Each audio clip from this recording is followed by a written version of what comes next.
Já alguma vez acordaste num domingo de manhã, olhaste para o teto e sentiste aquele peso a pousar sobre ti? Não é bem tristeza, não é desespero, é algo mais silencioso, uma ausência. O outro lado da cama está vazio. A mesa do almoço tem apenas um prato. O telefone não vibra com nenhuma mensagem que começa com "Bom dia, meu amor". E então surge aquele pensamento que ninguém diz em voz alta. Será que há algo de errado comigo? Será que Deus se esqueceu de mim? Abres as redes sociais e toda a gente parece estar acompanhada. Na igreja, os olhares de pena quando te sentas sozinho. A pergunta que aparece nas reuniões de família. Então, ainda és solteiro? Ainda és solteira? Dita com aquele sorriso que corta mais fundo do que qualquer palavra afiada. E lá no fundo, bem lá no fundo, uma voz sussurra. Talvez a solidão seja o teu destino. Talvez não mereças o amor que os outros têm. Preciso de te dizer uma coisa antes de qualquer outra. Essa voz está a mentir. E a Bíblia tem uma resposta para isso. Não uma resposta superficial, não um versículo atirado ao ar para te calar. Uma resposta que penetra fundo na tua dor e transforma aquilo em que acreditas sobre ti mesmo e sobre Deus. Antes de entrarmos nas Escrituras, preciso de ser honesto sobre o que esta mensagem não é. Não é uma lista de dicas para te tornares mais atraente ou para te venderes melhor no mercado afetivo. Não é um roteiro espiritual que promete um cônjuge em 30 dias se orares 3 vezes ao dia. E não é um discurso que minimiza a tua dor dizendo que devias estar satisfeito com Jesus e ponto final. Esta mensagem é uma conversa honesta entre pessoas que compreendem que a solidão dói de verdade e que Deus não é alheio a essa dor. É um olhar para o que a palavra diz sobre esperar, sobre se preparar e sobre entender que a temporada de espera não é um vazio, é um canteiro de obras. Não estás a ser punido, não foste esquecido. E a tua solidão pode estar a fazer em ti algo que nenhum relacionamento poderia fazer, se compreenderes o que Deus está a construir. A maior batalha do ser humano não é contra o mundo exterior, mas contra os pensamentos que destroem a sua paz interior. Quem aprende a governar a sua mente, aprende a governar a sua vida. Augusto Cury. Vamos às Escrituras. Porque eu sei os planos que tenho para vocês, diz o Senhor. Planos de fazê-los prosperar e não de causar dano. Planos de dar a vocês esperança e um futuro. Jeremias 29:11. Este versículo é talvez o mais citado e o menos compreendido de toda a Bíblia, porque quando o lês no seu contexto, descobres algo perturbador. Deus estava a falar com um povo no exílio, um povo arrancado de casa, a viver em terra estranha, sem templo, sem reino, sem o que conhecia como vida normal. E Deus não diz, vou tirar-te daqui agora. Ele diz, planta jardins, casa aos teus filhos, ora pela cidade onde estás. Por outras palavras, vive o presente com intenção, mesmo dentro daquilo que não escolheste. Ruth era uma viúva moabita. Perdeu o marido, perdeu a segurança. Estava numa terra que não era a sua, com uma sogra idosa, sem perspectiva à vista. A solidão dela não era apenas afetiva, era existencial. O que ela fez? Trabalhou, serviu, manteve o caráter. Não ficou paralisada à espera que alguém viesse resolver a sua vida. Ela foi ao campo, moveu-se, literalmente, dentro da temporada difícil. E foi exatamente nesse movimento de fidelidade que Boaz a enxergou. A lição não é, mantém-te ocupado e o amor vai aparecer. A lição é mais profunda. Quando és fiel na temporada do deserto, tornas-te a pessoa que o destino procura. Não porque te forçaste a ser atraente, mas porque deixaste o processo transformar-te. A solidão pode ser o teu campo de Boaz. A questão é, Estás a trabalhar ou estás apenas à espera de ser descoberto? Estás a aproveitar a temporada atual para crescer ou estás apenas a suportá-la com amargura? Aguarda ao Senhor. Sê forte e o teu coração se fortaleça. Aguarda, pois, o Senhor. Salmo 27, 14. No hebraico original, a palavra usada aqui é kavá, que não significa fica quieta à espera. Significa entrelaçar-se, como um fio que se torna resistente quando torcido com outros. É uma espera que fortalece, não que enfraquece. Davi escreveu este salmo num contexto de perseguição, de inimigos ao redor, de ameaças reais. E o verbo que ele usa, aguarda, é uma postura ativa, intencional.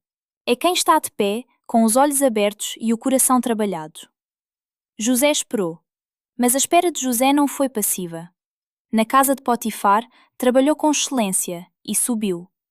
Na prisão, interpretou sonhos, serviu com integridade e foi notado. Em cada estação, não se tornou menos do que era, tornou-se mais. Quando o faraó finalmente o chamou, José já não era um rapaz ingênuo do palácio do pai. Era um homem formado pela adversidade, capaz de governar uma nação em crise.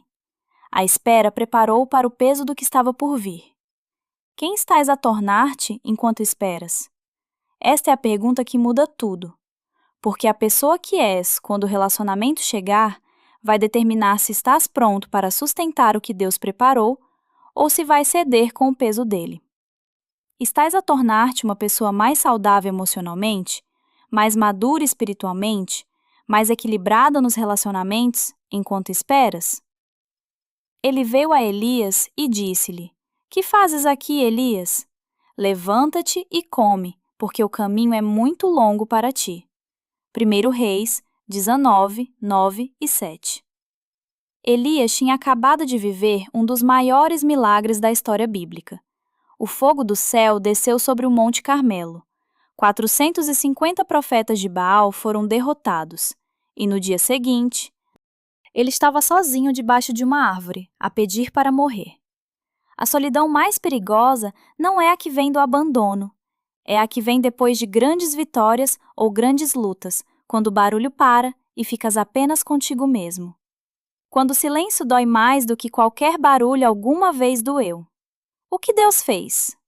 Não repreendeu, não pregou um sermão, enviou um anjo, com comida, com água, e disse: Levanta-te e come, porque o caminho ainda é longo. Deus não tratou o esgotamento de Elias como falta de fé, tratou-o como sinal de que ele precisava de ser restaurado. Às vezes, a solidão que sentes não é sinal de que não és amado, é sinal de que precisas de ser restaurado primeiro, que o próximo relacionamento não cabe no teu estado atual, não porque és mau, mas porque Deus está a expandir-te para algo que ainda não caberia na vida que tens hoje. A solidão pode ser proteção, pode ser o espaço que Deus criou para trabalhar em ti sem interferências. Não é que não és escolhido, é que estás em processo de preparação para seres escolhido da maneira certa. E se a tua solidão atual for Deus a dizer-te: preciso de tempo contigo antes de te confiar o outro? Antes de eu te formar no ventre materno, eu te conheci. Antes de nasceres, eu te separei. Jeremias 1, 5. Há uma armadilha silenciosa na espera. A ideia de que só te tornarás completo quando o outro chegar. Que a tua vida está em pausa, que és um rascunho à espera do toque final de outra pessoa. Isso não é bíblico e é perigoso. Porque quando entras num relacionamento incompleto, carente e não resolvido, não procuras um parceiro, procuras um salvador. E nenhuma pessoa humana aguenta o peso de ser a salvação de outra. Paulo nunca se casou, e não era por falta de capacidade afetiva. Era porque havia descoberto uma identidade tão sólida em Cristo que conseguia escrever de uma cela. Aprendi, em qualquer estado em que estiver, a contentar-me. Não é resignação. É domínio de si mesmo. É saber quem és sem precisar de uma circunstância para o confirmar. Não precisas de um relacionamento para saber que és amado. Já o és, completamente. E quando começas a viver isso, não como frase bonita de sermão, mas como realidade diária, algo muda na forma como te relacionas. Deixas de escolher por desespero e começas a escolher por convicção. A pessoa que chega com identidade sólida não aceita qualquer coisa. Não se apaga para caber no outro. Não confunde a atenção com amor. E é exatamente essa pessoa, inteira, presente, resolvida, que atrai o que é real. Procuras um relacionamento por desejo de partilhar uma vida boa, ou por medo de que, sem ele, não valhas nada? Mas antes de saíres daqui a achar que está tudo resolvido, é preciso olhar para as 4 armadilhas que podem sabotar tudo isso se não as enfrentares agora. Primeira armadilha: a urgência disfarçada de fé. Apresenta-se assim: só quero o que Deus prometeu. Não estou a ser impaciente. Estou a ser perseverante. Mas na prática, esta armadilha faz-te forçar relacionamentos que não estão prontos, aceitar quem não te trata bem, porque pelo menos é alguém, e confundir ansiedade com unção. A Bíblia desmonta isso com Abraão. Quando ele tentou antecipar a promessa com Agar, não produziu a herança, produziu conflito. A promessa de Deus não precisa da nossa ajuda desesperada, precisa da nossa obediência fiel. Ação concreta. Sempre que te apanhares a forçar algo que claramente não está a fluir, para e pergunta honestamente: isto é fé ou é medo disfarçado de fé? Segunda armadilha: a comparação que envergonha. Esta armadilha usa as bênçãos dos outros como arma contra ti. Aquela casou e era mais difícil do que eu. Aquele encontrou alguém sendo menos espiritual. A comparação não te motiva, paralisa-te na vergonha. Gálatas 6:4 é direto. Cada um examine a sua própria obra, e então terá em si mesmo e não em outro motivo de glória.